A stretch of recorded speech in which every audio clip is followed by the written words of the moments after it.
잡고 주야로 금식하며 기도함으로 섬기더니 누가복음 2장 44절 동행 중에 있는 줄로 생각하고 하룻길을 간 후 친족과 아는 자 중에서 찾되 레위기 1장 5절 그는 여호와 앞에서 그 수송아지를 잡을 것이요 아론의 제사장들은 그 피를 가져다가 회막문 앞 제단 뿌릴 것이며 레위기 2장 1절 누구든지 소재의 예물을 여호와께 드리려거든 고운 가루로 예물을 삼아 그 위에 기름을 붓고 또 그 위에 유향을 놓아. 아멘. 우리 서로 교제하시죠. 오늘 또 하나님께서 돌보십니다. 오늘 또 하나님께서 돌보십니다. 아멘. 한 번 더 잘 되고 있습니다. 잘 되고 있습니다. 아멘. 구약에서는 제사를 드린다고 그리고 신약에서는 예배를 드린다고 하잖아요. 왜 같은 성경에서 제사를 드린다고 그리고 예배를 드린다고 그럴까요? 제사나 예배는 통로는 같아요. 제사는 우리 한국에서 전통적으로 드리는 제사와 구약에서 말하는 제사는 달라요. 전통적으로 드리는 제사는 돌아가신 조상에게 인사하는 게 전통적인 제사라면 구약에서 말하는 제사는 하나님께 희생을 드려서 죄를 용서받는 게 구약의 제사예요. 그러면 신약에도 그 제사가 하나님께 나아가는 행위가 있어야 되는데 신약에는 예배를 드리잖아요. 근데 둘 다 구약의 제사도 신약의 예배도 하나님께 나아가는 방법이에요. 그런데 사람은 하나님 없이는 살 수 없어요. 하나님 없이 살 수 있다고 큰소리 치지만 하나님 없이 못 살아요. 왜? 하나님이 우리를 만드신 창조주이시고 우리는 피조물이고 하나님이 우리를 만들어 놓고 네 맘대로 살아라니까 하나님 안에 살아야 되니까. 그런데 사람이 하나님과 함께 살아야 되는데 결정적인 문제가 하나 있어요. 하나님은 너무 거룩하고 깨끗하고 정결하신 분이세요. 죄가 티끌도 없어요. 그에 반해서 하나님이 만드신 사람은 너무 죄로 얼룩졌어요. 우리가 소위 깨끗하다고 하는 사람도 하나님이 보실 때는 아주 더러운 걸레만도 못할 만큼 추해요. 이 추한 모습으로 하나님 앞에 갈 수 없잖아요. 그래서 하나님이 구약에 길을 열어주셨는데 제사를 드리는데 어떻게 드리냐면 양을 잡아서 각을 떠서 불태워서 하나님께 드려요. 왜 드리냐면 내가 죄가 너무 많아서 그렇게 죽을 죄인인데 하나님이 날 죽이지 아니하시고 이 제물을 받으시고 내 죄를 용서해 주시는 원리에 따라서 제물을 잡아서 드리고 내 이 더러운 죄를 용서해 주셔서 감사합니다. 그게 구약의 제사예요. 그러면 신약은 왜 안 드려요? 이 중요한 제사를. 신약은 안 드리는 이유가 양이나 소 같은 제물보다 비교할 수 없이 고귀하신 하나님의 아들 독생자 예수님이 우리의 죄를 위해서 십자가에서 그 몸 찢으시고 피 흘리셔서 우리의 죄를 다 값을 내주셨어요. 그래서 우리가 그 예수님을 믿으면 예수님이 받은 벌이 내 벌이 돼서 내 죄가 주홍 같고 흰눈 진홍같이 아주 더러운 죄도 흰눈같이 양털같이 깨끗이 씻어져서 우리가 죄가 없는 사람이 아닌데 예수님 믿는 순간 죄 없다고 인정해 주시고 하나님 앞에 갈 수 있게 되고 가는 정도가 아니라 하나님을 아버지 부를 수 있게 되고 그 하나님께 기도하면 응답해 주시고 하나님의 보호의 손길이 있고 영광의 나라까지 인도해 주시니까 이 예수님을 믿는 거는 제사 드리는 것과 비교할 수 없는 너무 놀라운 은혜니까 존 뉴턴은 이걸 노래할 때 그렇게 했어요. Amazing Grace. 이게 막 너무 놀라운 일하면 완다풀 그러잖아요. 근데 너무 놀라운 정도가 아니라 막 표현할 수 없는, 상상할 수 없는 신비하고 놀라운 은혜를 십자가에서 주신 거예요. 우리가 그 은혜를 입었으니까 지금도 양을 잡고 소를 잡고 제사를 드리지 않아도 예수님이 되셨으니까 예수님 믿는 거예요. 그럼 우리는 지금은 제사 드려서 용서받는 게 아니라 예수님 믿어서 용서받고 하나님 앞에 나아가는 거예요. 나가서 어떻게 해요? 예배를 드리는 거예요. 하나님 앞에 나아가서 예배를 드리는 거예요. 그래서 구약은 예배고 구약은 제사고 신약은 예배가 되는 거예요. 그런데 제사나 예배나 정신은 같아요. 하나님께 나아가니까. 그래서 2월은 하나님 말씀의 능력을 경험하는 달이잖아요.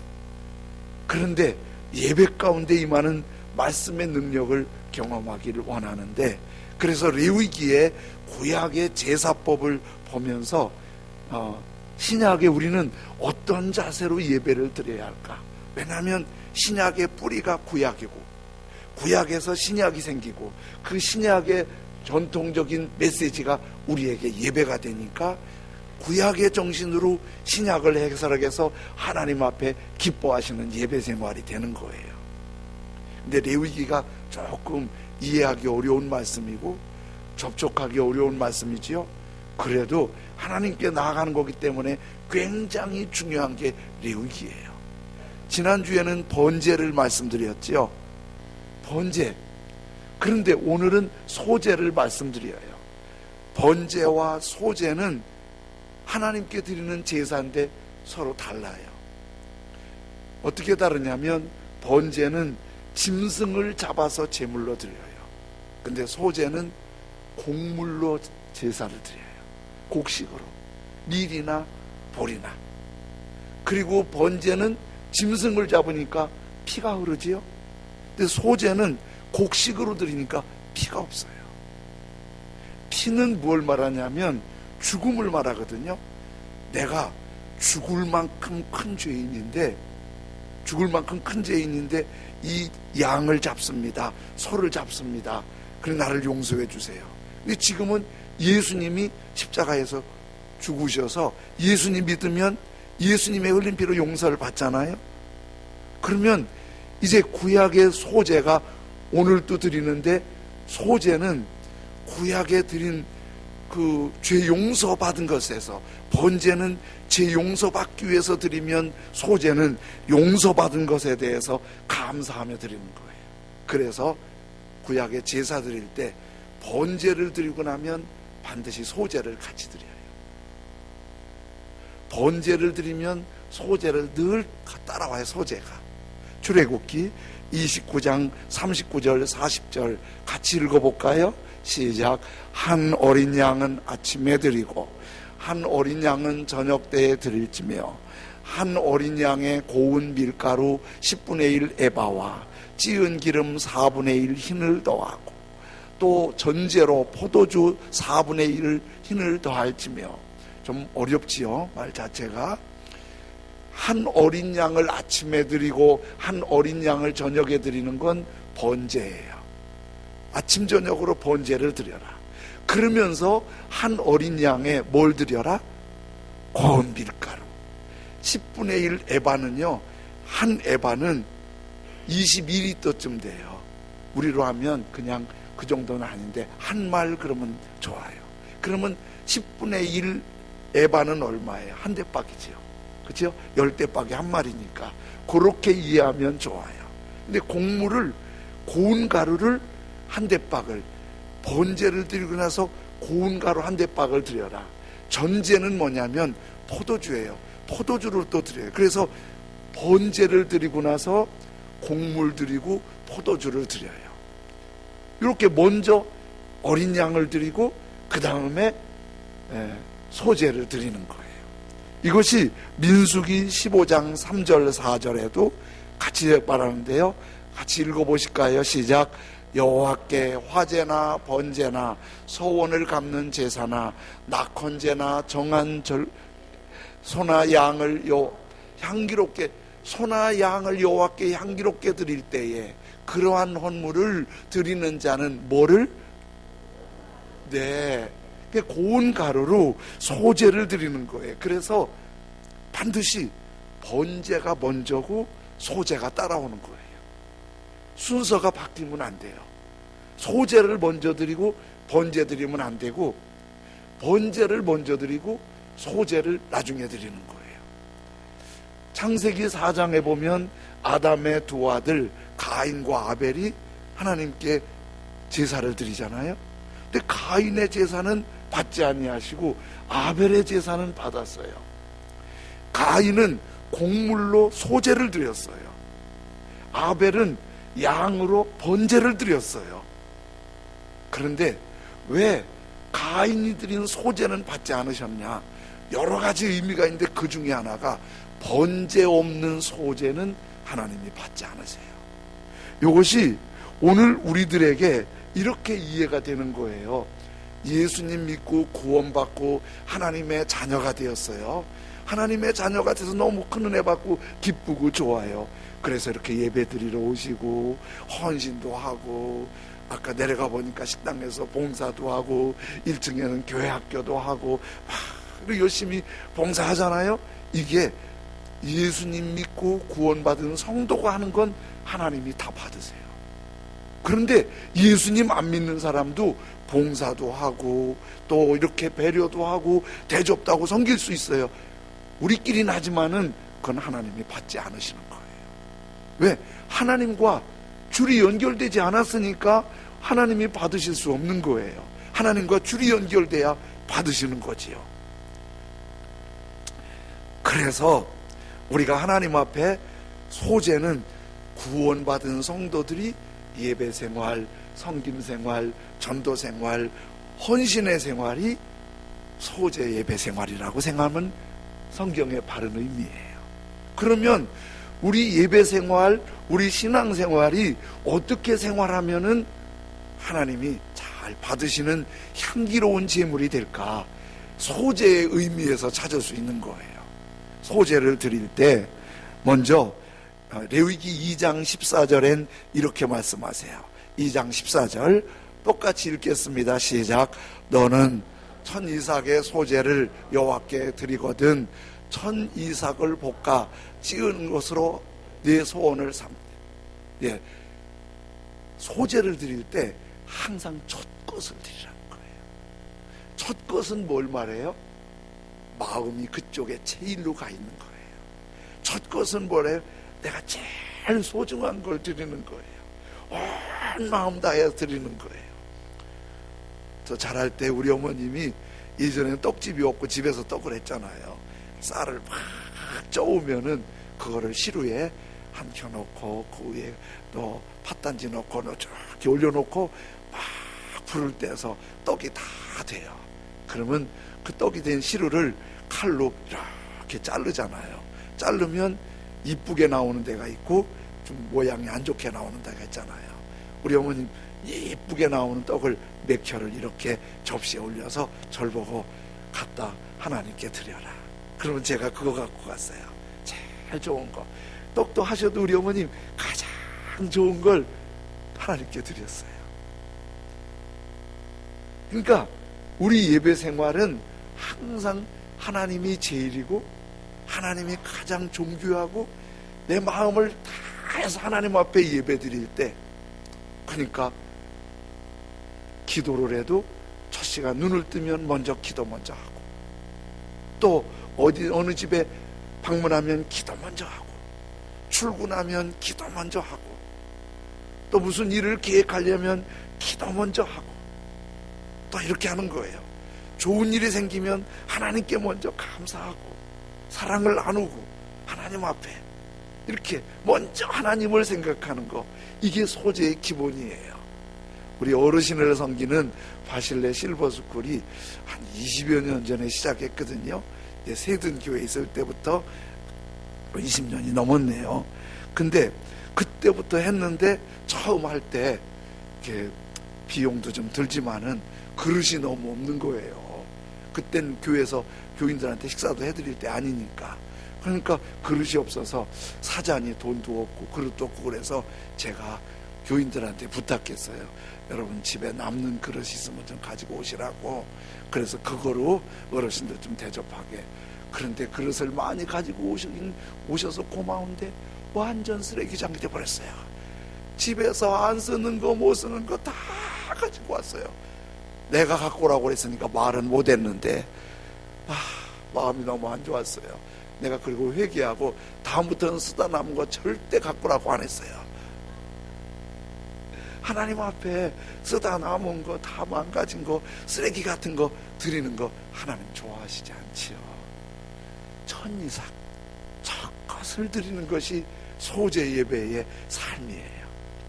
그런데 또 이렇게 말씀하세요. 2장 1절에 이렇게 말씀하세요. 똑같이 읽어보실까요? 시작.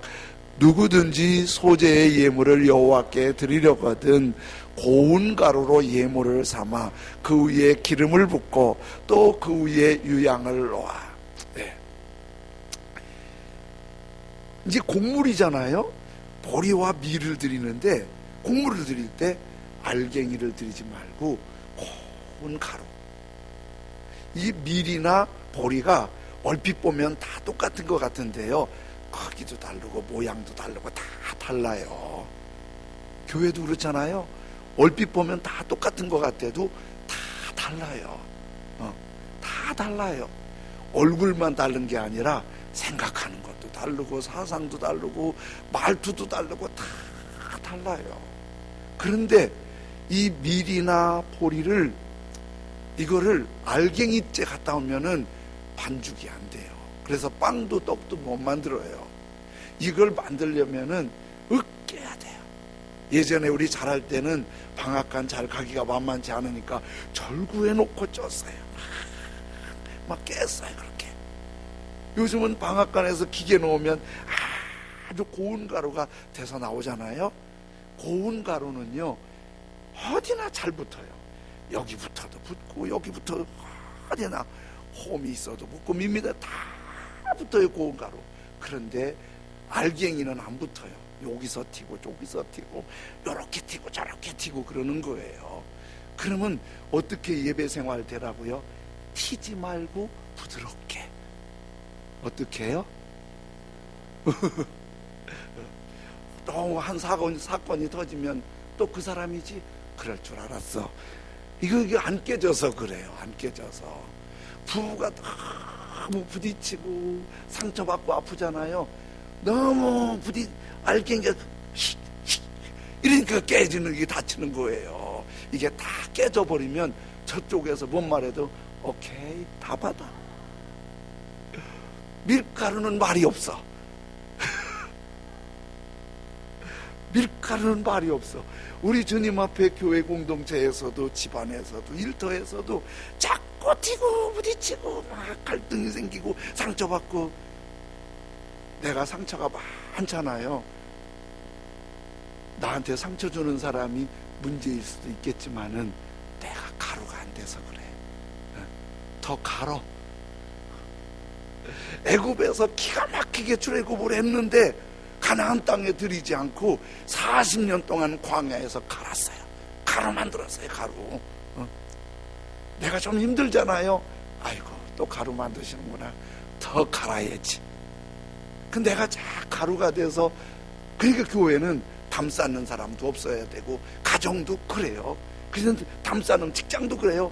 담 쌓는 사람 없이 다 품어주고 감싸주고 격려해주고 함께 호흡하면 그게 소재 예배 생활인 줄로 믿습니다. 지난주 우리 교회 중보기도 단톡방에 이런 글이 올렸더라고요. 몇 년 전에는 이 코로나처럼 메르스 때문에 한국이 비상 걸리고 전 세계 비난을 받았잖아요. 그때 한 집사님이, 우리 교회 집사님 아니고요, 저 단톡방을 한 집사님이 그 교통사고 후유증으로 간단한 검사로 병원에 갔는데 아플싸 그 병원에 어제 메르스 환자가 다녀간 거예요. 그리고 난데없이 너 밖에 나가면 안 된다고 병원에서 격리 수용이 된 거예요. 얼마나 황당해요. 검사 받으러 갔다가 메리스 감염에 위험이 있다고 한 달 동안 거기 가둬놓으니 이건 난리가 났잖아요. 사업도 해야 되고 애들도 돌봐야 하고 부모님도 섬겨야 되고 할 일이 많은데 이거 꼼짝없이 갇히니까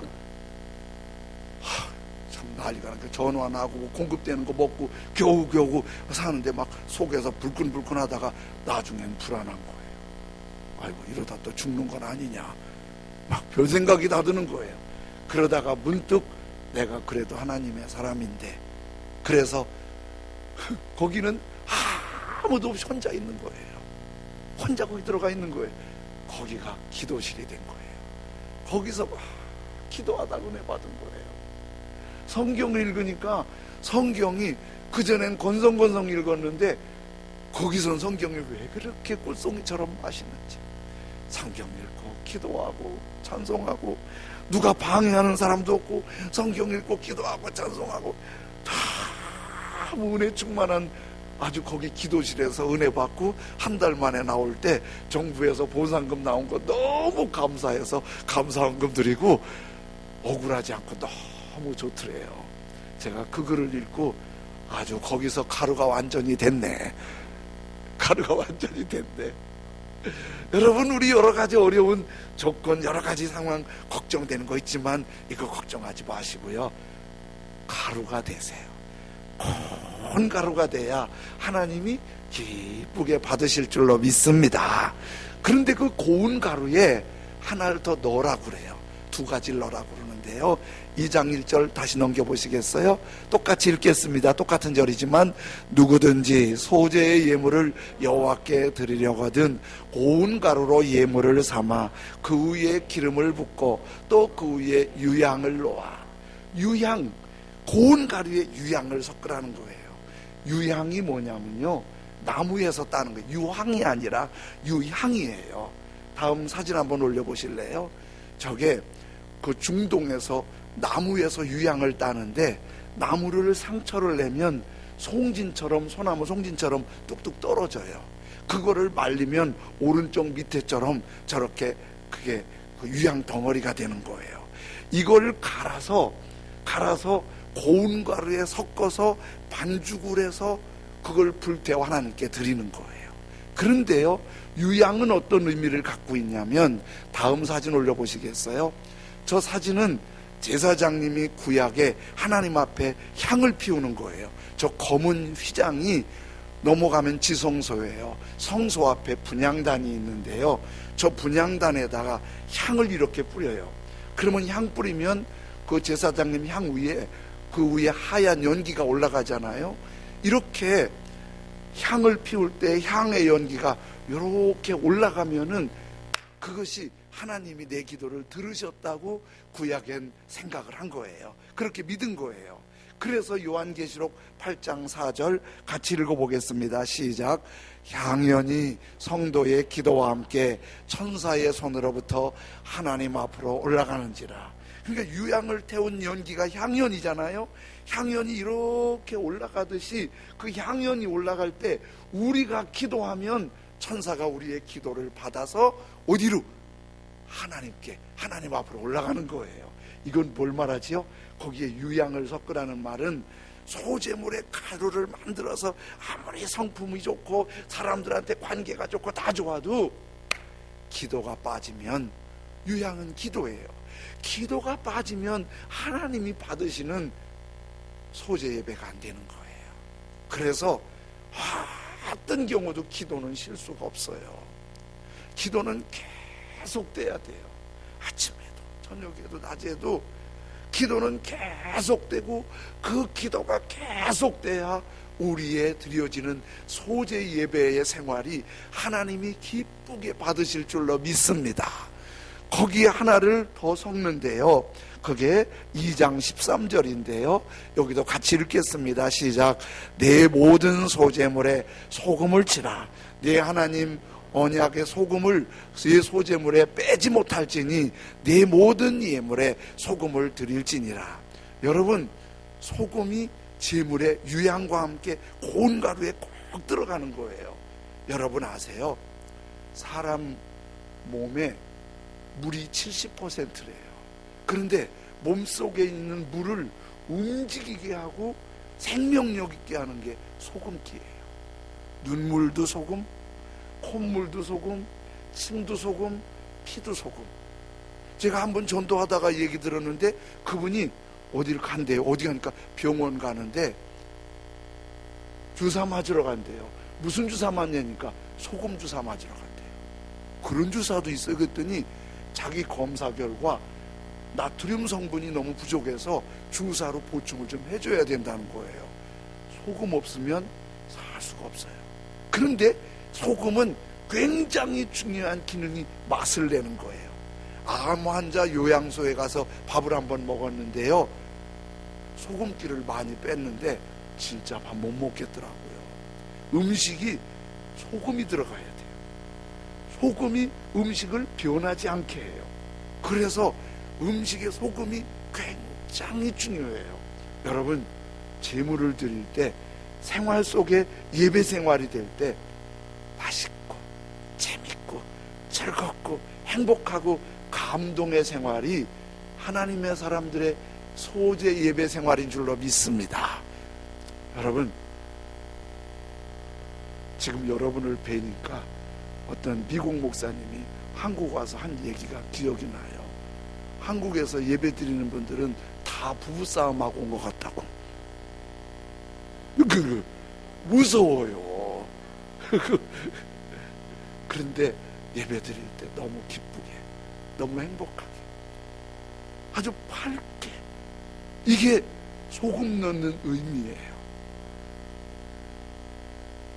예배 생활이 행복해지길 원합니다. 우리의 발걸음들이 즐겁고 기쁜 예배 생활이 되길 원합니다. 이게 주님이 원하시는 소재 예배 생활의 하나님의 메시지인 거예요. 어떤 엄마가 어린 딸을 데리고 결혼식을 참석을 했대요. 근데 결혼식을 참석했는데 딸을 옆에 앉혀놓고 결혼식을 참여했는데 신부가 예쁘게 신부단장을 하고 웨딩 마취에 따라서 탁 걸어가니까 그걸 보잖아요. 들어가는 거를. 근데 어린 딸이 엄마한테 묻더래. 엄마, 저 언니 뭐 하는 거야? 결혼하는 거야. 결혼이 뭔데? 그랬더니 엄마가 가르쳐줬대요. 결혼은 사랑하는 사람 만나서 오래 행복하게 사는 거야. 그랬더니 그 딸이 이렇게 생각하더니, 그럼 엄마는 아직 결혼 안 했네? 웃는 분들은 다 알아들었지요. 딸이 있는데 결혼을 안 하진 않았겠지요? 이 딸이 볼 때 엄마가 너무 행복하지 않은 거야. 엄마 눈에. 나 그거 읽으면서 그런 생각했어요. 엄마는 결혼에 대해서는 이론적으로 너무 아는데 생활은 아니야. 근데 그 생각하면서 우리 신앙생활이 그렇지 않을까? 우리 신앙생활이 정말 행복하고 기쁘고 즐겁고 멋진 신앙생활이어야 되는데, 신앙생활에 어둡고 스트레스 받고 아프고 이론은 아는데 현실은 그런 신앙생활에 감동과 기쁨과 즐거움이 없는 거예요. 뭐가 문제지요? 예수님 말씀하신 탕자의 비유에서 큰아들은 아주 충실한 아들이에요. 한 번도 아버지 속색이지 않아요. 속색이는 아버지 옆에서 아버지 일을 다 도와드려요. 그런데 마음에 아버지한테 기쁨은 없어요. 불만이 많아요. 겉으로 볼 땐 잘하는 것 같은데 내면에는 그게 없어요. 탕자는 헛된 놈이에요. 아들도 아니에요. 그놈은 아버지한테 너무 속색인 놈이에요. 아버지한테 올 때 아버지가 몽둥이로 두드려 쫓아낼까봐 겁냈더니 아버지가 그렇게 야단치지 않고 끌어안으면서 넌 죽었다 살아났다고 목욕을 시키고 새 옷을 입히고 새 신발을 신기고 가락지를 끼우고 손을 잡아 잔치하면서 그렇게 좋아하는 거예요. 그 탕자는 아버지 목소리만 들어도 마음이 울렁울렁 고마운 거예요. 아버지 그림자만 봐도 아버지 옆에 가고 싶은 거예요. 아버지 생각만 해도 눈물이 피 도는 거예요. 뭐가 다르지요? 큰아들은 잘한 것 같은데 잘했다는 자기 자랑, 나 이 정도면 할만했다고, 내가 못한 게 뭐 있냐고. 그런데 솔직히 그 아들이 아버지 앞에서 아버지가 베푼 사랑 비교는 되겠어요. 그런데 자기가 잘난 줄로 착각하는 거예요. 작은 아들은 자기가 너무 못난 걸 아는 거예요. 여러분, 우리가 하나님 앞에 가장 큰 문제는 내가 하나님 앞에 할 만큼 한 줄로 알아요. 나도 꽤 많이 신앙생활 이 정도면 괜찮다고 생각해요. 그래서 불평하고 부딪히고 아프고 상처받고 상처주고 그러는 거예요. 우리 아무것도 내세울 게 없어요. 정말 구주를 생각만 해도 내 마음이 좋거든. 그 얼굴 배울 때에야 얼마나 좋을까. 예수님이 너무 좋아야 돼요. 예수님 생각이 행복해야 돼요. 억지로가 아니라 그분이 날 사랑하시고 그분이 내게 베푸신 은혜를 생각하면 나 도저히 가능성이 없는 사람인데 이 정도 은혜 베푼 건 모두 주님의 은혜라고. 이게 고운 가루예요. 이게 유향이에요. 기도가 묻어있는. 이게 소금이에요. 그리고 가장 좋은 첫 것을 드리는 거예요. 이렇게 소재 예배 생활은 내가 즐겁고 하나님 아버지가 기뻐하시고 거룩한 영향력이 있는 복된 신앙생활인데, 찬양 가족들이 이런 신앙생활 되기를 원합니다. 우리 285장 찬송 드릴게요. 기쁜 날 기쁜 날 주 나의 죄 다 씻은 날, 늘 깨어서 기도하고 늘 기쁘게 살아가리. 기쁜 날 기쁜 날 주 나의 죄 다 씻은 날. 우리 찬양 드리면서 주님의 기쁨, 주님의 거룩함, 주님의 감동이 회복되길 원합니다.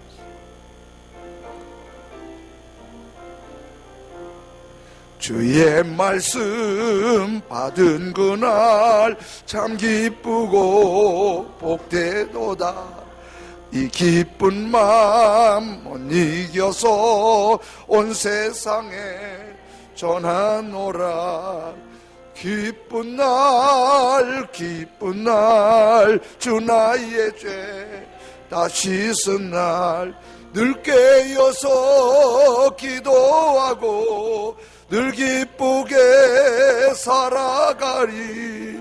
기쁜 날 기쁜 날 주 나의 죄 다 씻은 날, 이 좋은 날 내 천한 몸 새 사람이 되었으니 이 몸과 마음 다 바쳐서 영광의 주 늘 섬기리. 아멘. 기쁜 날 기쁜 날 주 나의 죄 다 씻은 날, 늘 깨어서 기도하고 늘 기쁘게 살아가리. 기쁜 날 기쁜 날 주 나의 죄 다 씻은 날, 새 사람 된 그날부터 평안한 마음 늘 있어서 이 복된 말 전하는 일 나의 본분 삼았. 아멘. 기쁜 날 기쁜 날 주 나의 죄 다 씻은 날, 늘 깨어서 기도하고 늘 기쁘게 살아가리. 기쁜 기쁜 날 기쁜 날 주 나의 죄 기쁜 날 기쁜 날 기쁜 날 기쁜 날 주 나의 죄 다 씻은 날 늘 깨어서 기도하고 늘 기쁘게 살아가리 기쁜 날 주 나의 죄